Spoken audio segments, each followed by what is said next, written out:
Nosotros ya hemos pasado por ese momento de elegir jueces a través del Congreso. Me parece que no es lo más apropiado, o sea, sería retroceder.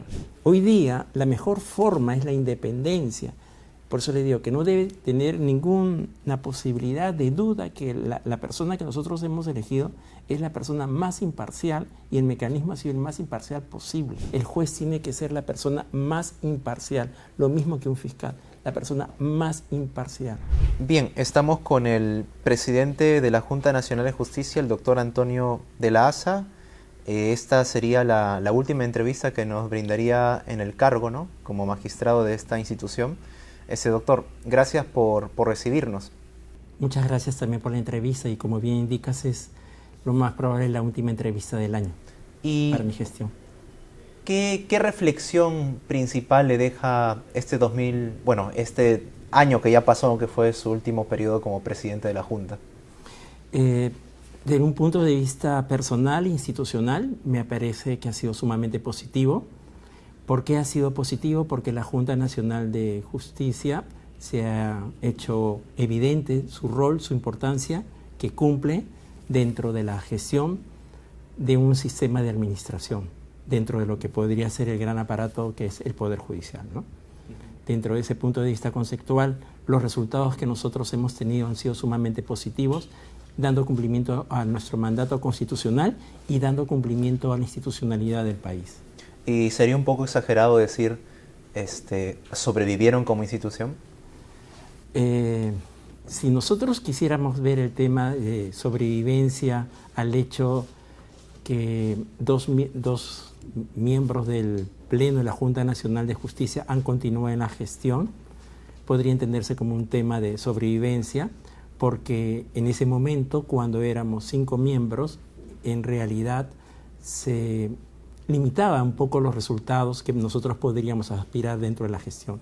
Hacer 5 miembros y no 7 limita para poder llevar adelante las votaciones y en muchos casos no se podía contar con el quórum requerido para poder emitir un voto en cualquier tipo de mandato constitucional que va desde lo que es un proceso de ratificación, selección y nombramiento, procedimiento de evaluación parcial, procedimiento disciplinario, ¿no? Para recordarlo un poco a detalle, fue en el mes de marzo, si mal no recuerdo, que el Congreso inhabilitó, ¿no?, a los magistrados Aldo Vázquez e Inés Tello.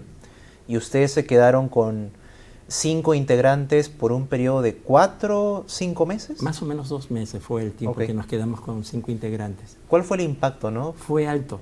El impacto fue alto, como le manifestaba, porque había algunos mandatos constitucionales por un tema de quórum.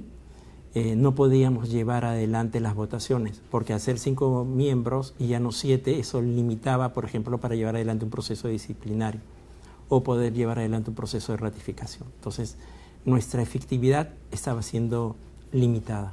Pero eso no significaba que no podíamos seguir adelante, solamente que era más dificultoso llegar a los objetivos que nos habíamos planteado como gestión para el 2024. Y recuerdo que había, como usted lo menciona, ¿no?, muchas dificultades por el tema del quórum, ¿no?, que tiene la institución. Y justamente mi pregunta va en ese sentido, ¿no?, porque ni bien, o sea, la importancia también que fue del sistema judicial para que la Junta pueda estar completa, porque los 2 magistrados regresan a la Junta, ¿no?, porque hubo un amparo que se resolvió, ¿no? Exacto, es correcto. Así es. Sin eso no hubiera sido, o sea, fue al final el sistema judicial también lo que, por así decirlo, salvó a otra institución del poder, del sistema judicial, que viene a ser la Junta, ¿no? Yo estimo que lo que realmente hubo fue el sentido de aplicar el derecho sobre lo que podría entenderse como un punto de arbitrariedad de lo que se entendía como la destitución de 2 miembros del Pleno. Y lo que hizo el Poder Judicial sencillamente fue aquello, amparar el derecho en ese momento. ¿En algún momento en este periodo de su gestión sintió de que estaba siendo atacado desde diversos flancos? Cuando uno habla de institucionalidad y vive un Estado constitucional de derecho, tiene que aprender también a jugar dentro de ese tipo de reglas, ¿no? Entiendo el sentido que puede cumplir el Congreso de la República dentro del marco constitucional, pero también entiendo el rol que debe cumplir otra institución, como es la Junta Nacional de Justicia, que su único rol no es solamente elegir jueces y fiscales, su rol es más amplio, su rol es contribuir a una mejor administración de justicia. Y dentro de ese marco también otras dos funciones constitucionales, como es la elección del jefe de RENIEC y el jefe de la Oficina Nacional de Procesos Electorales, ¿no? Entonces, es importante esas otras dos funciones constitucionales que también tiene. Y podríamos hacer también un ejercicio de memoria de los casos emblemáticos que ustedes han resuelto. Yo recuerdo uno, ¿no? El caso de la ahora hoy exfiscal Patricia Benavides, ¿no? Pero ¿qué otros casos emblemáticos en este periodo se han resuelto, ¿no?, en la Junta Nacional de Justicia? En el caso, yo estimo que todos los casos de la Junta Nacional de Justicia, todos son emblemáticos. La importancia que ha tenido es total. Hemos resuelto más de 500 procedimientos disciplinarios. Ahora, si queremos verlo desde la mayor jerarquía entre lo que es el Poder Judicial, vocales supremos, y lo que es el Ministerio Público, que tiene 5 fiscales supremos, hacen un promedio de 25 magistrados. Nosotros hemos emitido sanción desde el que puede ser desde destitución hasta suspensión por 120 días, en total a 16 magistrados supremos. Esta es la primera vez, estimo, a diferencia de cualquier otro organismo, que sí se ha hecho frente a una demanda ciudadana. No debemos de olvidar que la Junta Nacional de Justicia es producto de un caso que conoce la población como el caso de los cuellos blancos, y es producto de un referéndum que al ciudadano peruano le preguntan si es que quiere que exista la Junta Nacional de Justicia. Entonces, debemos también valorar que este tema no viene desde ahora, viene de hace muchos años atrás, desde el año 2018 que ocurrieron los hechos, que vino el referéndum, el concurso público para elegir a los 7 miembros del Pleno, que concluyó con 7 personas que se enfrentaron desde un punto de vista del marco constitucional y la ley orgánica que tiene la Junta para contribuir a esta mejora de lo que entendemos por la administración de justicia, algo que es una demanda ciudadana, que hay mucho por hacer. Por supuesto que habrán algunas personas que estimen que se ha hecho muy poco, seguramente, pero los números y los resultados que le puedo mostrar a usted acreditarán que los números no pueden engañar, que existan un promedio de 500 magistrados que hayan sido sancionados en este periodo de 5 años, no es poca cosa, porque no es la única función que cumple la Junta Nacional de Justicia. Y me dijo 16 supremos. 16 entre magistrados supremos, entre jueces supremos y fiscales supremos. Y la mayoría de ellos fueron magistrados, fiscales o jueces que antes que se instale la Junta ya eran investigados por este caso Cuellos Blancos del Puerto. Los procedimientos administrativos sancionadores en realidad se inician por la Junta Nacional de Justicia. Eso le puedo indicar. Se inician con la Junta Nacional de Justicia. Entiendo. Y ahora, el otro punto importante que ustedes como Junta Nacional de Justicia han hecho el 2024 es la ratificación del jefe del RENIEC y el jefe de la OMPE, ¿no? Hagamos también un ejercicio de memoria, porque si mal no recuerdo, cuando estaban sin quórum tampoco podían ratificar a estos titulares de organismos electorales, ¿no? ¿Es así? Es correcto. Fue vital de que vuelvan Tello y el doctor Vázquez a la Junta para que ustedes también, para que hoy por hoy podamos tener un proceso electoral con funcionarios electorales que van a continuar, ¿no?, en el caso de OMPE y RENIEC. Es correcto, y fue palpable, por ejemplo, en el caso del jefe de OMPE, en ese momento cuando entró al proceso de su evaluación de gestión éramos solamente 5 los miembros del Pleno, y fue suficiente que uno votara en contra y no tuviera los 5 votos que requería para poder ser ratificado. Él haber planteado su recurso de reconsideración y en ese mismo momento de la coyuntura el Poder Judicial había habilitado que se reincorporasen, de acuerdo a la coyuntura, 2 miembros del Pleno, y volvimos a ser 7, pudo obtener el puntaje mínimo, que era 5, para poder ser ratificado. Ahora, por otro lado, ¿cómo hubiera llegado la Junta si se hubiera aprobado ese proyecto de ley que pretendía llenar su composición con aspirantes que habían logrado bajo puntaje, ¿no? ¿Cómo hubiera llegado esa junta para el 2025? Ese supuesto es algo discutible porque vendría a ser como una prueba diabólica porque no estaba previsto. Recuerden ustedes que de los 7 miembros suplentes que tenían los 7 miembros titulares, habían algunos que ya estaban sobre la edad límite que se discutía para poder formar parte de la Junta, ¿no? Entonces, la propuesta es que se incorporasen aquellos otros que estaban en una posición menor al número 14, porque 7 titulares, 7 suplentes, y después habían otros candidatos que estaban en un puesto inferior, estimo que no hubiera sido lo más ideal porque no hubiera dado paso a la meritocracia, ¿no? Entonces hubiéramos tenido funcionarios públicos cuya labor seguramente hubiera sido sumamente cuestionable. En 2 oportunidades, cuando usted todavía sigue siendo presidente de la Junta, se quiso discutir un proyecto de ley para eliminar la Junta Nacional de Justicia y crear la Escuela Nacional de la Magistratura. Es más, en diciembre nomás estaba en la agenda del Pleno del Congreso eliminar la Junta Nacional de Justicia, ¿no? Podríamos decir que la Junta se ha salvado por un peldaño. Yo diría que han habido ciudadanos que forman parte del Congreso de la República que han reflexionado y se han dado cuenta del rol que cumple la Junta Nacional de Justicia y que la propuesta, como se estaba planteando, de ese consejo, de esa academia, de esa institución que la reemplazaría, no tiene los elementos esenciales como para que demuestre su eficiencia y su viabilidad. Porque no se trata de crear más instituciones, lo que se trata es de crear instituciones que sean viables, que respondan a nuestra propia realidad. Y yo estimo que ese mecanismo que tenemos de poderes del Estado, los 3 poderes del Estado, el contrapeso que debe existir entre los poderes, el rol que cumplen los organismos constitucionales autónomos, hace viable que nuestro modelo de democracia, nuestro Estado constitucional de derecho, sea lo mejor.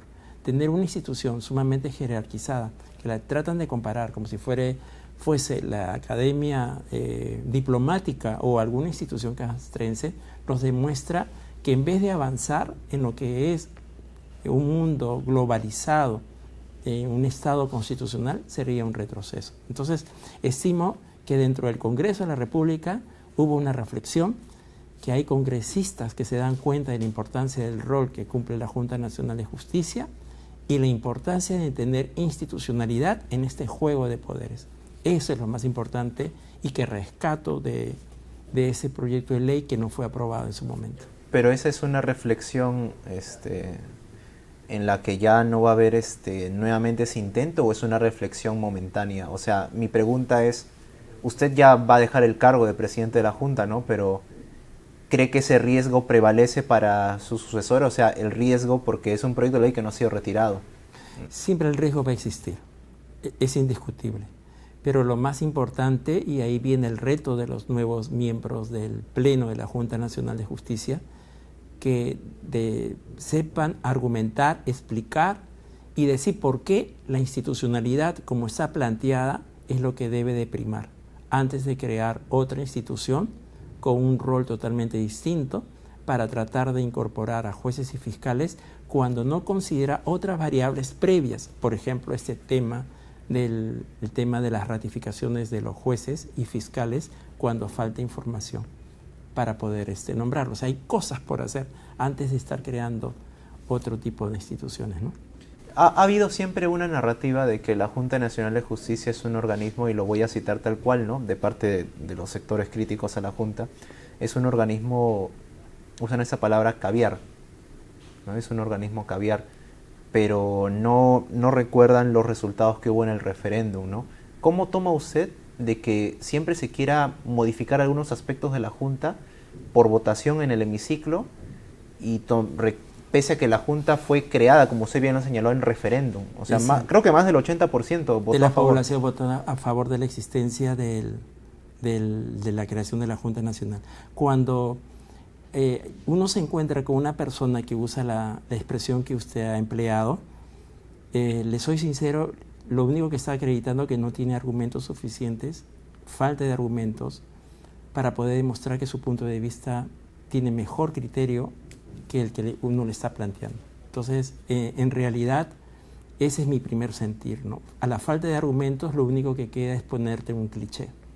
Y eso no ayuda para un Estado democrático de derecho, porque lo único que acredita es que la otra persona no tiene tolerancia a no compartir un punto de vista específico con un grupo de personas que solamente tratan de hacer lo mejor.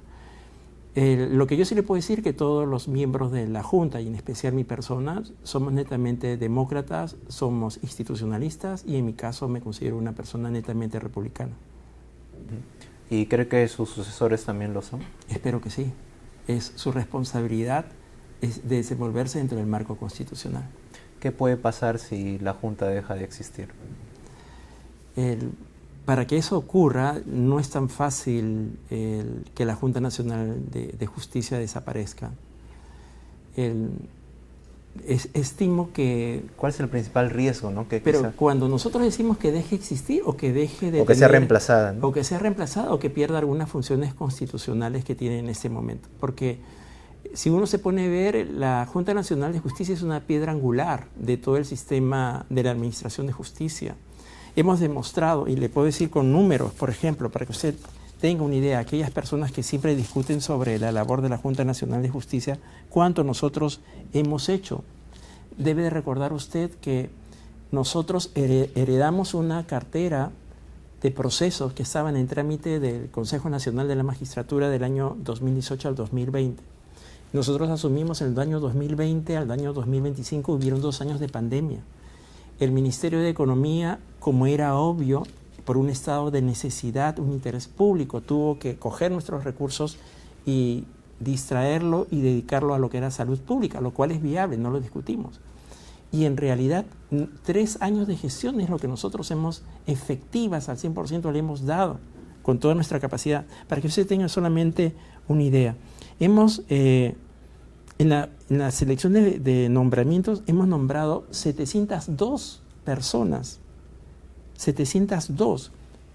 Y para nosotros haber podido nombrar esas 702 no es porque nosotros hemos querido nombrar ese número, sino este número ha dependido también de los recursos que proporciona el Ministerio de Economía. O sea, nosotros podemos nombrar más jueces titulares o suplentes en la medida que nosotros tengamos recursos que sean proporcionados por el Ministerio de Economía. ¿Y esos recursos han sido suficientes o no? Nunca van a ser suficientes. El número de jueces y fiscales dentro de la Administración de Justicia suman 12.000, de los cuales 1/3, o sea, 4.000 en promedio, son jueces titulares. O sea, tenemos 8.000 personas provisionales. Eso no es ideal y perfecto para un sistema de administración de justicia. ¿Cuál es el impacto que genera, no tener tantos provisionales? El impacto que genera es sencillamente la falta de institucionalidad. O sea, tenemos personas que no se sienten o podrían verse afectadas en su toma de decisiones.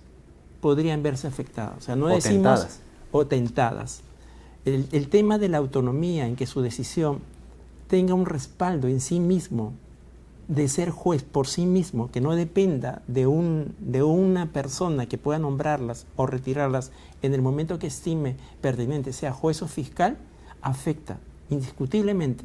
Si queremos nosotros tener una mayor institucionalidad, vivir un Estado constitucional de derecho sólido, necesitamos titularidad, que las personas que ejerzan administración de justicia se sientan sólidas, respaldadas en sí misma por el cargo que ocupan. Es decir, la tercera de 2/3 de... Exacto, son provisionales, entre jueces y fiscales. Son 12.000. Y son inestables, por así decirlo. Hay que tomar en cuenta también que ese hecho no podemos generalizarlo, ¿correcto? Pero indiscutiblemente es una variable que debemos nosotros evitar que exista.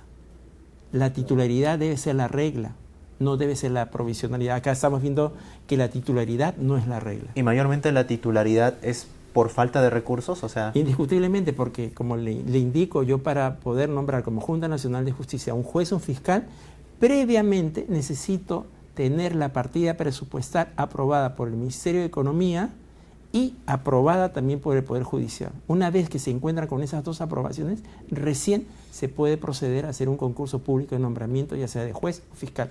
Antes no se puede.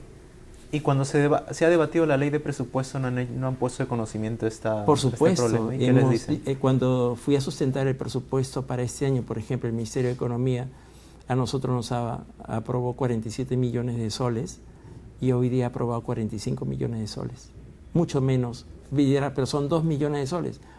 De todas maneras afecta, porque tenemos más funciones constitucionales y tenemos que hacer la misma labor con el mismo presupuesto. En el caso de nuestra gestión hemos procurado ser sumamente eficientes en lo que es el gasto y los resultados se ven.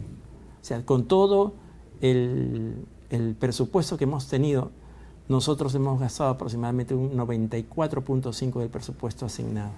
O sea, de este año el presupuesto que ustedes van a tener es 43 millones. 45. Ok. La nueva junta ¿Ha sido constante ingresa con un presupuesto menor. ¿Y ha sido constante esa reducción presupuestal para la Junta o ha habido altas y bajas?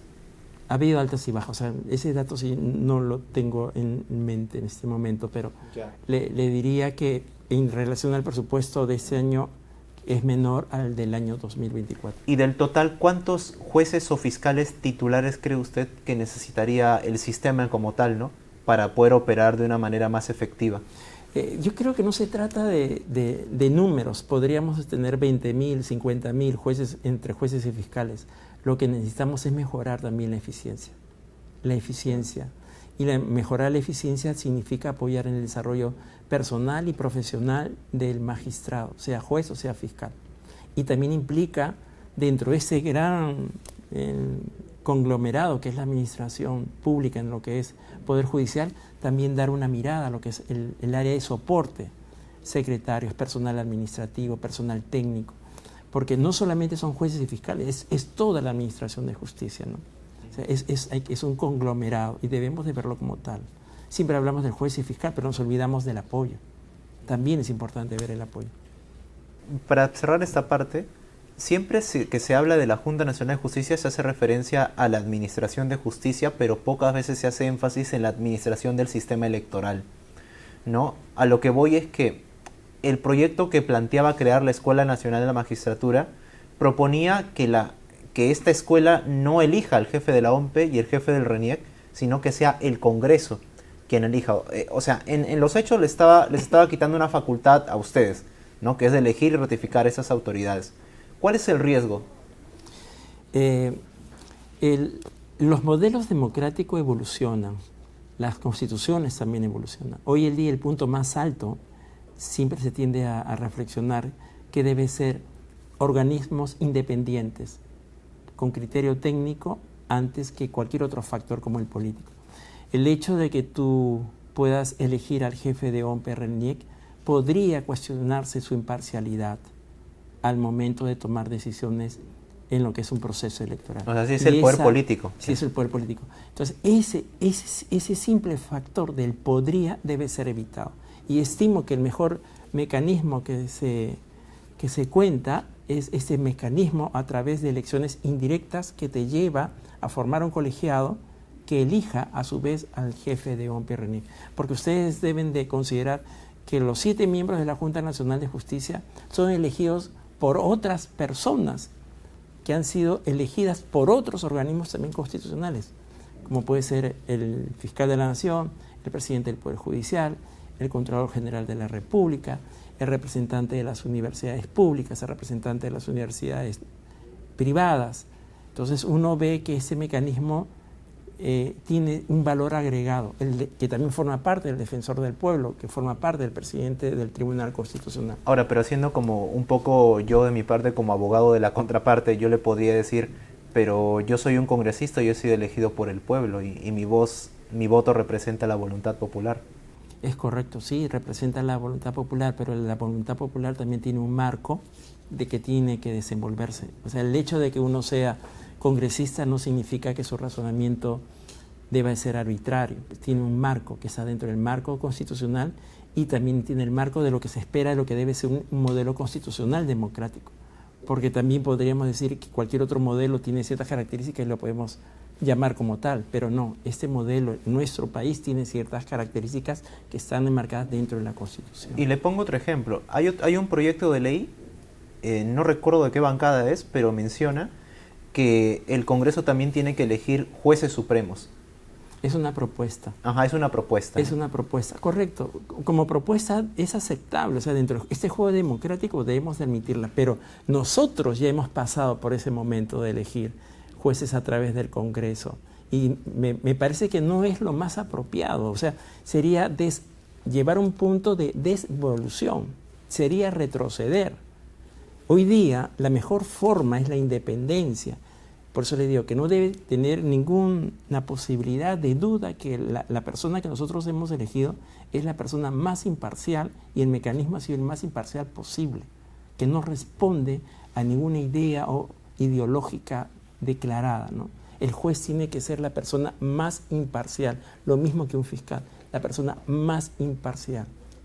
Entonces sí, tiene que ser una persona técnica, que sus valores, sus principios sea el estándar más alto que se le debe pedir a cualquier ciudadano. Pero hay democracias occidentales en las que el gobierno o el poder político sí eligen magistrados. Sí, como es en el caso de España, por ejemplo, es un caso que siempre se menciona. Pero eso responderá a esa realidad. Nuestra realidad ha demostrado que la elección mediante este mecanismo de la independencia de poderes y esta forma indirecta para elegir jueces y fiscales demuestra ser eficiente. ¿Cuesta mucho trabajo no cruzar esa línea del podría, como usted menciona? Que siempre existe la posibilidad, ¿no? Pero siempre uno debe pensar que la razón y lo mejor es lo que debe de primar, ¿no? No debemos de retroceder, o sea, debemos de aspirar a lo mejor. Y uno ve que estos mecanismos de elección indirecta, los resultados son mejores. Doctor, hay un punto que creo que es una de las últimas decisiones que ha tomado la Junta antes de culminar este periodo, que viene a ser la demanda competencial que han presentado, o que van a presentar, corrígeme si me he equivocado, contra el Poder Judicial, ¿no? Sí. Bueno, vamos a poner en contexto la pregunta que me está formulando. Dentro de una de las funciones que tiene la Junta Nacional de Justicia están los procesos de ratificación a jueces. Hay una ley que data del año 2008 vinculada a este tema para la ratificación de jueces. Esta es muy similar también para la ratificación de fiscales, donde hay una serie de información que tiene que ser proporcionada por el Poder Judicial. En este caso está hablando usted de una demanda competencial que el Pleno de la Junta Nacional de Justicia ha aprobado por mayoría que debería de plantearse al Poder Judicial, un tema competencial. Ese tema competencial tiene tres pretensiones. Una, que el Poder Judicial remita información en los marcos del procedimiento de ratificación.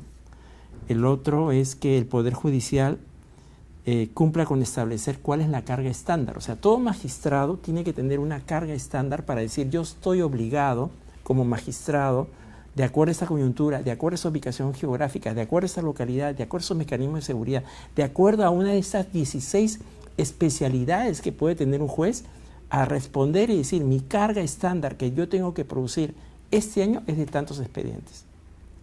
Ese número no está definido, la carga estándar. O sea, no está definido como dice la ley. La ley lo que señala es que la carga estándar debe ser definida bajo supervisión de la Junta Nacional de Justicia. Y es importante para medir la eficiencia del juez. Correcto. Ya. Es muy importante porque a través del mecanismo hay todas las partes involucradas dentro de lo que es la administración de justicia, puede establecer cuánto es lo que debe de producir, de acuerdo a la ubicación geográfica, de acuerdo a la especialidad de que uno es juez. No se le puede exigir, por ejemplo, tal vez a un juez de familia que ve temas de violencia contra la mujer, los integrantes del grupo familiar, el mismo nivel de carga a un juez que ve temas vinculados a lavado de activos, por ejemplo. No le puede exigir lo mismo a un juez que está ubicado en Lima que tal vez a un juez que labora en una zona de emergencia del país o que se encuentra en una zona donde no existen servicios básicos de luz o agua. No le puede exigir lo mismo. Porque cada caso tiene su complejidad distinta, ¿no? Porque cada zona tiene también su complejidad distinta. No solamente el caso, la zona. Hay una serie de factores que deberíamos de tomar en cuenta para mejorar la evaluación de lo que es la productividad de un magistrado. Si bien es cierto, tenemos entre jueces y fiscales 12.000, pero hay que ver también que ese número puede ser alto o requerimos más o menos magistrados. Y la única forma es tener data cierta. ¿Quién es el que debe proporcionar esa data? En este caso, el Poder Judicial. Claro, y el primer punto de esta demanda, justamente que te ha referido a la información que le proporciona el Poder Judicial, ¿por qué es vital? Para que usted, se podría decir, para que no se filtre a alguien por ahí que tenga algún antecedente cuestionable. Lo que sucede es que queremos tener al mejor juez y al mejor fiscal en general ratificado. Y nosotros lo único que pedimos es que el Poder Judicial cumpla, porque es una norma que ya tiene 16 años, 15, 16 años de vigencia, y el nivel de cumplimiento que le estamos dando dentro de la Administración de Justicia no es, dentro de mi punto de vista, o los miembros del Pleno que hemos votado por esta demanda competencial, no es un número alto. Debería ser mucho mejor. Han pasado 16 años de esta norma. No estamos diciendo que no se aplique, pero el nivel de cumplimiento debe ser mucho mejor. Se está cumpliendo, pero debe ser mucho mejor. Y la única manera es que el Poder Judicial, como Poder del Estado, comprenda que necesita también cumplir con mayor compromiso esta norma. Esta norma va en ese sentido, ¿no? Que remita información solicitada por la Junta Nacional de Justicia para llevar adelante los procesos de ratificación de jueces. Segundo, que cumpla con establecer la carga estándar bajo supervisión de la Junta. O sea, no es suficiente que él cumpla con decir la carga estándar es X, debe hacerlo bajo la supervisión de la Junta. No es que la Junta quiera ser imperativa, no, le dice, oye, debe ser bajo estos estándares, bajo este cumplimiento. ¿Esa demanda ya fue enviada al Tribunal Constitucional? No se ha enviado al Tribunal Constitucional. Lo que ha habido es la aprobación por parte de los miembros de este Pleno de la Junta Nacional de Justicia. Existe el acuerdo por mayoría de los miembros del Pleno y ya corresponderá al próximo Pleno de la Junta Nacional de Justicia de ver, de acuerdo a las evidencias que nosotros hemos planteado, si amerita llevar adelante el tema de la demanda competencial. O sea, nosotros lo que hemos hecho es dejar evidenciado. Esa evidencia es, nosotros encontramos por mayoría que la mejor solución para mejorar los procesos de ratificación de jueces y fiscales, que sea a través de siempre del poder de la Administración de Justicia. O sea, no necesitamos que otro poder del Estado ingrese. O sea, lo que nosotros estamos dejando evidenciado es que el mismo Poder Judicial, con los organismos constitucionales autónomos y con los otros organismos, ya sean organismos ejecutores, puedan llevar adelante sus propias soluciones sin necesidad de interferencia de otro organismo constitucional. Si uno se pone a pensar en la Administración de Justicia, somos como 7 organismos que estamos vinculados con el tema de justicia, que va desde el Ministerio de Justicia, propiamente dicho, la Junta Nacional de Justicia, el Ministerio Público, el Poder Judicial.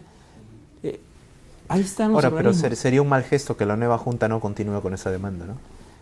No podría decir si es un mal o buen gesto, porque eso corresponderá a la evaluación que tengan que hacer los próximos miembros. Pero lo que sí queda evidenciado que este Pleno de la Junta Nacional de Justicia ha visto como una oportunidad que sea el Tribunal Constitucional, que puede decir hasta decir si es un estado de cosa inconstitucional que se viene realizando en nuestro país, como una oportunidad de mejora. Eso es lo más importante, que se tome como una oportunidad de mejora, porque acá no hay un demandante o un demandado. Acá lo que nosotros estamos planteando al Poder Judicial es una omisión. Por eso es que estamos planteando el tema, una omisión de cumplimiento de un acto obligatorio. Eso es lo que nosotros le estamos diciendo. Hay una omisión de cumplimiento de acto obligatorio por parte del Poder Judicial que no determina poder llegar a un nivel de eficiencia superior al que nosotros deberíamos de aspirar hoy como república del siglo XXI. Doctor, mi última pregunta. Después de ser magistrado de la Junta, ¿a qué se va a dedicar? Indiscutiblemente que yo voy a volver al sector privado. Mi actividad por más de 26 años ha estado vinculado al sector privado.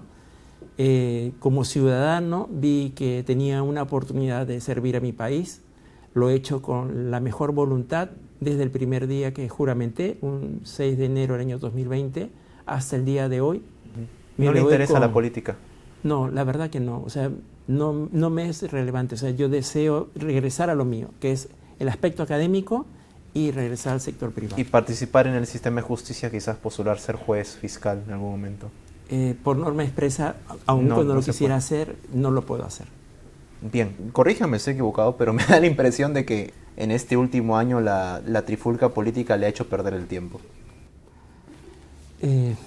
Yo creo que nos ha hecho ser más fuertes, nos ha hecho ser más sólidos y nos ha hecho ver a los miembros del Pleno de la Junta Nacional de Justicia que somos una piedra angular para una mejor administración de justicia. Ese ha sido mi verdadero sentir. Y los ha estresado. Indiscutiblemente que ser un funcionario público que esté en el primer nivel del Estado, que tiene un rol que cumplir y que está comprometido con eso y lo siente con pasión, indiscutiblemente que te genera cansancio como cualquier otra actividad, pero lo más importante es que tiene pasión por su trabajo. Y sabes, para terminar, por ejemplo, acá tenemos un libro que hemos sacado de nuestras mejores resoluciones de estos 5 años de gestión, donde está al servicio de la comunidad. Y eso ha tenido el auspicio, por ejemplo, de un país que nos ha ayudado. De una embajada. De una embajada, de cooperación internacional, que ha visto que la Junta Nacional de Justicia, a pesar de todas sus dificultades, ha cumplido un rol muy importante dentro del país. Este es un resultado palpable también. Bien, doctor de Laza, muchas gracias por recibirnos. Gracias a ustedes también por la entrevista y por el tiempo que me han brindado.